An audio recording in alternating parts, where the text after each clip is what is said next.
السلام علیکم ورحمۃ اللہ وبرکاتہ۔ بسم اللہ الرحمن الرحیم۔ سیدنا عثمان بن عفان رضی اللہ عنہ بیان کرتے ہیں کہ میں نے رسول اللہ صلی اللہ علیہ وآلہ وسلم کو فرماتے ہوئے سنا، جس نے شام کو 3 بار یہ دعا پڑھ لی اسے صبح تک، اور جس نے صبح کو یہ دعا پڑھ لی اسے شام تک کسی اچانک مصیبت کا سامنا نہیں ہوگا۔ اچانک حادثے سے بچنے کی دعا۔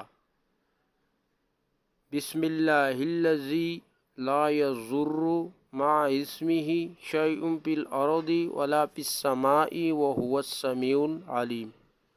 اللہ کے نام سے کہ جس کے نام سے زمین یا آسمان کی کوئی چیز نقصان نہیں دے سکتی، اور وہ خوب سنتا ہے اور جانتا ہے۔ ترمذی کی یہ حدیث ہے 3388۔ نیکی کی بات کو آگے پھیلانا صدقہ جاریہ ہے، اور نبی کریم صلی اللہ علیہ وآلہ وسلم نے یہ بھی فرمایا، جس نے میری ایک حدیث سنی اور دوسروں تک پہنچائی، اللہ اس کے چہرے کو روشن رکھے۔